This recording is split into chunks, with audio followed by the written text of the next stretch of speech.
Esta es la Quinta de Bolívar, ubicada en el centro de la ciudad de Bogotá, la capital de Colombia. Y es nuestro escenario para un nuevo diálogo, un diálogo bicentenario. El tema de hoy, Bolívar y Santander, dos hombres y un conflicto. Y para abordarlo desde el punto de vista histórico, inicialmente, nuestro anfitrión, el historiador venezolano Lionel Muñoz. Lionel. En efecto, Patricia, como parte de este esfuerzo que está haciendo Telesur con motivo de los 200 años de las independencias, hoy estamos aquí en Bogotá y temprano en la mañana estuvimos en algunos de los lugares en los que hace 200 años o un poco menos estuvieron estos personajes que son Simón José Antonio de la Santísima Trinidad Bolívar y Palacios y Francisco de Paula Santander, fundamentales en la historia de lo que ocurrió hace 200 años. Vamos a ver las imágenes.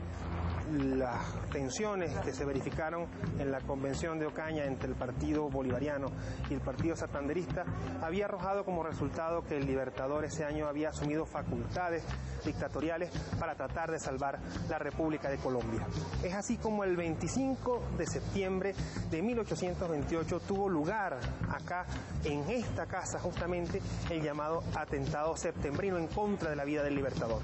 Bolívar tomó una espada y una pistola, intentó abrir la puerta para enfrentar a quienes querían asesinarle, pero Manuela lo persuadió que se escapara por esta ventana justamente que tengo aquí a mi lado.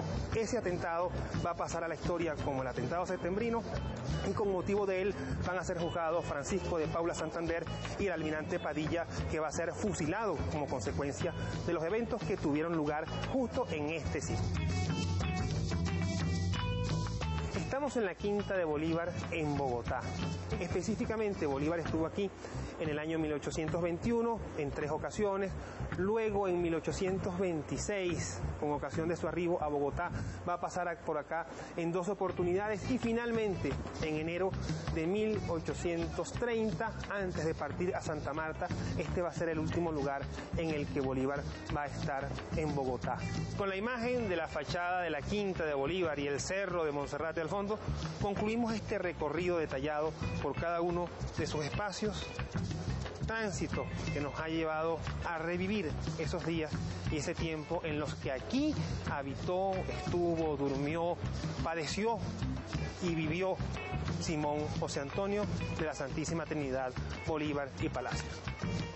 Y luego de hacer este tránsito por espacios de encuentros y desencuentros, es momento de presentarles hoy a nuestros invitados. Ambos colombianos. Se trata del profesor Medófilo Medina, profesor emérito de la Universidad Nacional de Colombia. Bienvenido, profe. Muchas gracias por este tiempo para Telesur.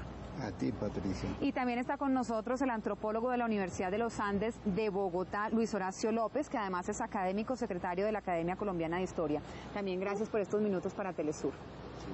Lionel, uno se pregunta si siempre la relación entre el libertador Simón Bolívar y el expresidente de Colombia, Francisco de Paula Santander, fue de conflicto o hubo momentos en los que realmente estuvieron de acuerdo.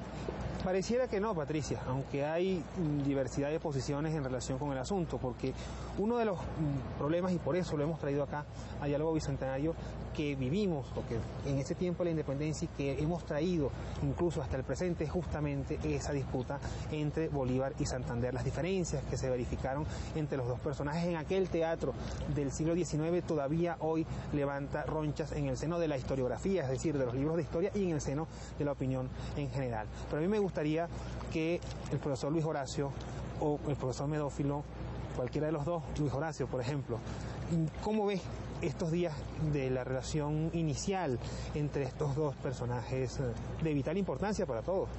Miremos un poco las diferencias y las aproximaciones. Las diferencias son de 10 años. Prácticamente los dos están vinculados en los dos escenarios de Caracas y de Santa Fe al proceso de independencia. En 1810, Santander está de estudiante de jurisprudencia en el Colegio San Bartolomé y con el grito del 20 de julio ingresa al recién creado ejército de la Nueva Granada. Bolívar está activo en Venezuela y participando activamente en los procesos ideológicos.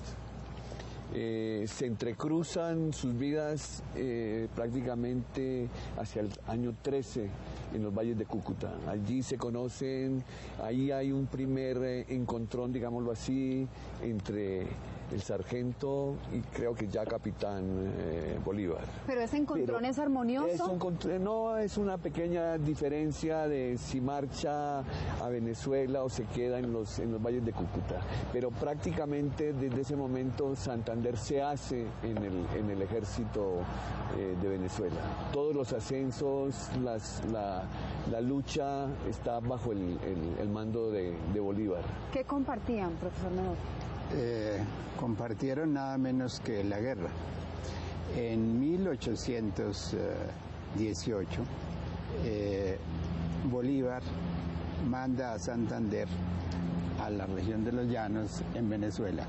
Lo manda como comandante de un ejército que no existía. Y lo manda con dos argumentos importantes: 1000 fusiles y 30 quintales de pólvora. Con eso en sus manos, Santander resulta seguramente persuasivo en relación con los caudillos indómitos, inmanejables, que por toda Hispanoamérica tomaron parte en la independencia. Comienza entonces ese ejército. Bolívar ve en 1818, a las alturas ya del segundo semestre, desiste de lo que había sido hasta ese momento su obsesión, que era abrir la campaña en el norte, centro y norte de Venezuela. Allí tuvo algunas derrotas y es cuando en este golpe genial decide cambiar el escenario y entonces se traslada al nuevo reino de Granada. ¿Y no tuvo que ver ese cambio de Bolívar con el hecho de que Morillo, que estaba en esos momentos en la Nueva Granada, desplazó tropas justamente hacia el norte con el propósito de frenar la acción de los patriotas en Venezuela? En algún momento la historia escrita dijo que todo lo que tuvo que ver con la campaña de Boyacá y esa fusión importantísima que hubo entre los hombres de armas en Venezuela y en la Nueva Granada tuvo que ver justamente con esa estrategia. De todo esto, lo que yo subrayo es la cooperación, la empresa común de estos dos grandes hombres que no representaban países, porque los nuestros todavía no eran países. Si uno ve todo el proceso de independencia, desde la Nueva España hasta el Virreinato del Río de la Plata, uno cuenta unos 6 grandes conjuntos en que ninguno de los países, salvo quizá México, obtuvo la libertad en función de la lucha exclusiva de sus habitantes. Siempre fueron bloques que se conformaron y en cada uno de esos bloques hubo conflictos también. Para entender entonces a estos dos personajes que son el centro de este diálogo, hay que hablar de los procesos de independencia.